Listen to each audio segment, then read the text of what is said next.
Hello అండి అందరికీ welcome back to our channel. ఇది వచ్చేసి జర్నీ వ్లాగ్ అండి. ఓబుళంకట్టు టు విజయవాడ అయితే వెళ్తున్నాము. విజయవాడ అంటే విజయవాడ దగ్గరలో ఉన్న పామర్రు అనే విలేజ్ కి అయితే వెళ్తున్నామండి. ఇంటి దగ్గర నుంచి వీడియో షూట్ చేద్దామంటే అస్సలు కుదరలేదు. ఇది వచ్చేసి మా ఊరు దుర్గమ్మ గుడి అండి. మేము బయలుదేరతలకు అయితే నైట్ 8:30 అయిపోయింది. ఇంకా టైంకి అయితే గుడి తలుపులు అన్ని క్లోజ్ చేసి ఉంటాయని చెప్పి బయట విగ్రహానికి అయితే దండం పెట్టుకుని బయలుదేరిపోయాము. మా కాన్సేమో ముఖద్వారం దగ్గర చూసారా, ట్రాఫిక్ అండ్ లైట్స్ తో భలే వెలిగిపోతుంది కదా. ఇంకా అలా కార్ లో సాంగ్స్ వింటూ జర్నీ అయితే స్టార్ట్ చేస్తాము. విజయవాడ అంత దూరం కాకపోయినా విజయవాడకి యువతలే ఉంటుందండి పామర్రు. ఇలా సిద్ధాంతం బ్రిడ్జ్ పై నుంచి అయితే వెళ్తున్నాము. అదే ఏ రాజమండ్రి అలా వెళ్ళాలి అనుకుంటే జొన్నాడు బ్రిడ్జ్ పై నుంచి అయితే వెళ్ళాలి. ఒక్కొక్కసారి రెండు బ్రిడ్జిల పేర్లు అయితే చాలా కన్ఫ్యూజ్ అయిపోతుంటాను.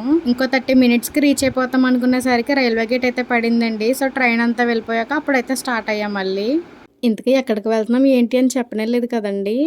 మా హస్బెండ్ ఫ్రెండ్ వాళ్ళ గృహప్రవేశానికి అయితే ఇన్వైట్ చేశారండి. సో అక్కడికే వెళ్తున్నాము. పేరుకి ఫ్రెండ్ గానీ ఒక రియల్ బ్రదర్స్ లా ఉంటారనమాట ఇద్దరు. మేము వెళ్ళేసరికి అయితే టైం వచ్చేసి నైట్ 11:30 దాటేసిందండి. మేమైతే ఇంత దూరం నుంచి వస్తున్నామని చెప్పి సో వీళ్ళ బ్రదర్ అయితే అక్కడే నుంచి వెయిట్ చేసి మేము వచ్చాక ఫస్ట్ అయితే వాళ్ళ ఇంటికైతే తీసుకువెళ్ళి ఇల్లంతా చూపించారు. ఈ కొత్త ఇంటికి ఆపోజిట్ లోనే వినాయకుడి గుడి కూడా ఉంటదండి. అండ్ దాని పక్కనే మెయిన్ రోడ్ కూడా. ఎర్లీ మార్నింగ్ 3:30కి అలా గృహప్రవేశం అంటండి. సో అందుకే ముందుగా ఆవులను అయితే తీసుకొచ్చి రూమ్ లో కట్టేశారు. మేమైతే రాగానే ఫస్ట్ అయితే ఇల్లంతా లుక్ వేసామండి. ఇల్లు అయితే చాలా బాగుంది. గృహప్రవేశం టైంకి ఆల్మోస్ట్ అంటే ఒక 90% వరకు పనులు అయితే అన్నీ అయిపోయాయి. ఈ ఇల్లు చూసేసాక వాళ్ళు ఉంటున్న ఇంటికి కూడా వెళ్ళామండి. సో అక్కడ కూడా కాసేపు కూర్చుని టిఫిన్స్ అయితే చేసేసి అక్కడే వేరే రూమ్ అయితే తీసుకున్నారనమాట. సో అక్కడికైతే వచ్చేసాము. గృహప్రవేశం అంటే ఇంట్లో చాలా హడావుడిగా ఉంటుంది కదండి. దానికి తగ్గట్టు మేము జర్నీ చేసి వచ్చాము. అండ్ మా కన్నయ్యకి కూడా ఎటువంటి డిస్టర్బెన్స్ అవ్వకూడదని చెప్పి వాళ్ళే ఒక రూమ్ అయితే తీసుకున్నారు. ఇక్కడ ఉన్న అందరం కూడా కూర్చొని చాలాసేపు అయితే మాట్లాడుకున్నాము. మా కన్నయ్యని పడుకోబెడుతూ పక్కన నేను కూడా పడుకుంటూ పోయాను. ఇంకా ఇలా గృహప్రవేశానికి వెళ్ళడానికి అయితే కుదరలేదనమాట. మా హస్బెండ్ అయితే రెడీ అవ్వి ఇంకా వాళ్ళతోటే ఉన్నారనమాట. అందుకే కొన్ని వీడియో క్లిప్పింగ్స్ అయితే తీశారు. యాక్చువల్లీ 3:30 ఆ టైంకి అయితే మెలకు వచ్చేసింది. వీళ్ళైతే ఇప్పుడు పాతింటి నుంచి కొత్త ఇంటి గృహప్రవేశానికి వెళ్లే ముందే కాలువ దగ్గరికి వెళ్లి బిందెలతో వాటర్ పట్టుకుని మళ్ళీ కొత్త ఇంటికి అయితే వెళ్తారు కదండి. ఆ టైంలో కొట్టి డబ్బుల సౌండ్ కి అయితే నాకు మెలకు వచ్చి విండోలోంచి అయితే చూసాను. సో వీళ్ళందరూ కనిపిస్తున్నారు అనమాట. ఇంకా టైంలో రెడీ అయ్యి వెళ్దాము అంటే మా కన్నయ్య ఒక్కడే పడుకుని ఉన్నాడు. సో ఇంకా వాడికి తోడుగా నేనైతే ఇంక ఉండిపోయాను. మా కన్నయ్యని రెడీ చేసి నేను రెడీ అయ్యేసరికి అయితే టైము మార్నింగ్ 7:30 అయ్యింది. మేము తీసుకున్న రూమ్ కి వాళ్ళు ఉంటున్న ఇంటికి అయితే పెద్ద దూరం ఏం కాదండి. బట్ మెయిన్ రోడ్ కదా అని చెప్పి ఇంకా రిస్క్ ఎందుకని మేము కార్లోనే వెళ్ళాము. ఫస్ట్ అయితే వాళ్ళు అద్దుకుంటున్న ఇంటికైతే వెళ్ళామండి. అక్కడైతే చాలాసేపు కూర్చొని మాట్లాడుకున్నాము. మా కన్నయ్య అయితే ఇంకెక్కడికి వెళ్ళినా కొత్త పాత ఉండదన్నమాట. అందరితోటి కలిసిపోయి బలా ఆడుకుంటాడు. అప్పటి వరకు ఒక అమ్మాయిని అయితే అక్క అక్క అని చెప్పి సందు చుట్టూ 10 రౌండ్లు అయితే పరిగెట్టిచ్చేసాడు.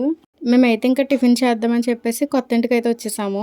వాళ్ళ రిలేటివ్స్ అందరూ కూడా 1 by 1 అందరూ వస్తున్నారు. ఇక్కడ మా కన్నయ్య అయితే కొంచెం మంది పిల్లలు చాడిస్తామని తీసుకువెళ్లారండి. ఇక్కడ చాలా మంది వస్తున్నారు అనమాట. బట్ నాకు వాళ్ళు ఎవరో తెలియదు. మా హస్బెండ్ కి అయితే చాలా మంది తెలుసు. వాళ్ళందరితో బాగానే మాట్లాడుతున్నారు. నాకు తెలిసిన కొంచెం మంది కూడా ఇంట్లో లోపల ఉన్నారనమాట వ్రతం జరుగుతుందని. నేను కూడా బయట ఒక్కదాన్నే కూర్చోలేక కనీసం వ్రతమైనా చూద్దామని చెప్పి లోపలికి అయితే వెళ్ళాను. మా కన్నయ్య అయితే మిరప తీగలా ఒక చోట చూద్దామంటే అసలు ఎక్కడ కనిపించట్లేదు అనమాట. వాడిని అయితే అందరూ ఎత్తుకు భలే తిప్పుతున్నారు. ఇక్కడైతే వ్రతం జరుగుతుందండి. ఎర్లీ మార్నింగ్ 3:30 అలా గృహప్రవేశం అయితే అయిపోయింది కదా. మార్నింగ్ వచ్చేసి 9:30 ఆ టైంకి అయితే వ్రతం స్టార్ట్ చేశారు. మేము కూడా దండం పెట్టుకుని అయితే బయటకు వచ్చేసాము. ఇంకో రూమ్ లో అయితే రిటర్న్ గిఫ్ట్స్ అన్ని ప్యాక్ చేస్తున్నారు. ఇంకా అలా కాసేపు అయితే బయట కూర్చున్నాం అనమాట. టైం వచ్చేసి ఆఫ్టర్నూన్ 1:30 అవుతుంది. ఇంకా లంచ్ అయితే చేద్దామని చెప్పేసి వెళ్ళాము. జనం అయితే లంచ్ చేసేటప్పుడు ఒక్కసారిగా రావడం వల్ల అయితే చాలా రష్ అయిపోయింది. వీడియో తీసే ఛాన్స్ అయితే లేదనమాట. కన్నయ్య అయితే నా దగ్గర ఉండటం వల్ల ఫోన్ అయితే కార్ లో వదిలేసాను. ఇద్దరిని హ్యాండిల్ చేయడం అయితే నా వల్ల అవ్వదు. ఈ మధ్య ప్రతిదీ విసిరేస్తున్నాడు అనమాట. అలా ఫోన్ కూడా పడేసాడు ఒకసారి. ఇంకా అందుకు భయపడి ఫోన్ అయితే కార్లో దాచేసాను. లంచ్ కూడా చేసేసి ఇంకా బయటకు అయితే వచ్చేసాము. ఇక్కడ విండోలోంచి వ్యూ చూసారా, భలే కనిపిస్తుంది కదా. ఇక్కడ మేమిద్దరం వచ్చేసి మ్యాచింగ్ అవుట్ఫిట్స్ అయితే వేసుకున్నాము. యాక్చువల్లీ నా డ్రెస్ వచ్చేసి సంక్రాంతి టైంలో తీసుకున్నాను అనమాట. బట్ అప్పుడు కట్టుకోవడానికి వీల్లేదని అయితే కట్టుకోలేదు. మా హస్బెండ్ షర్ట్ వచ్చేసి బర్త్డేది అనుకోకుండా భలే మ్యాచ్ అయిన ఇద్దరువి. నా డ్రెస్ కలర్ వచ్చేసి పర్పుల్. నాకు ఈ కలర్ అయితే చాలా ఇష్టము. అండ్ నా డ్రెస్ ఎలా ఉందో కామెంట్ చేసేయండి అనమాట. తీసుకున్న రూము. సో ఇంక ఇక్కడ బై బై చెప్పేసి ఇంకా ఇంటికి అయితే స్టార్ట్ అయిపోతున్నాము. హెవీ డ్రెస్ తో ట్రావెలింగ్ అంటే అమ్మో నా వల్ల అవ్వదని చెప్పేసి వెంటనే డ్రెస్ చేంజ్ అయితే చేసేసుకుని ఇంకా ఇంటికైతే స్టార్ట్ అయిపోతున్నాము. ఆ రోజు అయితే ఎండ చాలా ఎక్కువ ఉంది. మా వాడు మామూలు డ్రెస్ తో ఉండడమే చాలా కష్టం. అలాంటిది మార్నింగ్ వేసిన డ్రెస్ అయితే వాడికి అంత కంఫర్ట్ లేదనమాట. ఇంకా అందుకే వాడికి కూడా డ్రెస్ చేంజ్ చేసేసాను. కాసేపు వాళ్ళ నాన్న దగ్గర ఉంటానని, కాసేపు నా దగ్గరికి వస్తానని అటు ఇటు తిరుగుతూ కాసేపు అయితే పడుకున్నాడు కారులో ఎక్కడికి లాంగ్ జర్నీ చేసినా మనతో పాటు కంపల్సరీ అయితే నిమిషాడ ఉండాల్సిందే. కార్ ఎక్కాక కాసేపు ప్రశాంతంగా ఉండొచ్చు అంటే ఉండదన్నమాట. వామిటింగ్ ఫీలింగ్ నేను ఉన్నాను కదా అని వచ్చేస్తుంది. దాన్ని ఆపడానికి అనమాట నిమిషాడ. అట్లీస్ట్ నిమిషాడ తాగితేన్నా వామిటింగ్ ఫీలింగ్ కొంచెం కామ్ అవుతుంది అని చెప్పి ఒక్కొక్క సిప్పి వేస్తూ ఉంటా. అక్కడ గృహప్రవేశం దగ్గర కూర్చున్నప్పుడు మసూలా బీచ్ ఫెస్ట్ అయితే జరుగుతుందని చెప్పారనమాట. సరదాగా వెళ్దామని అయితే స్టార్ట్ అయ్యాము. లాస్ట్ డే కాబట్టి బీచ్ అయితే అస్సలు ఖాళీ లేదంట. ఎదర ట్రాఫిక్ చూస్తేనే అర్థమైపోయింది మాకు.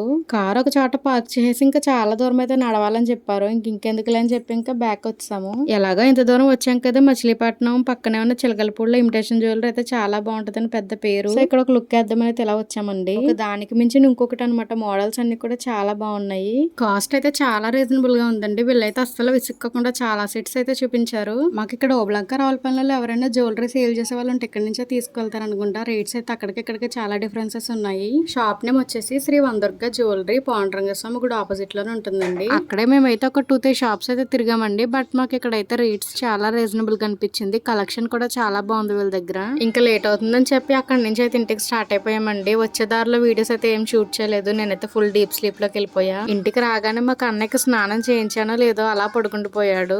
ఐ హోప్ ఈ గృహప్రవేశం వీడియో నచ్చితే లైక్ చేయండి. అండ్ ఛానల్ని ఫస్ట్ టైం ఎవరైనా చూస్తున్నట్లయితే సబ్స్క్రైబ్ కూడా చేసుకోండి. బాయ్.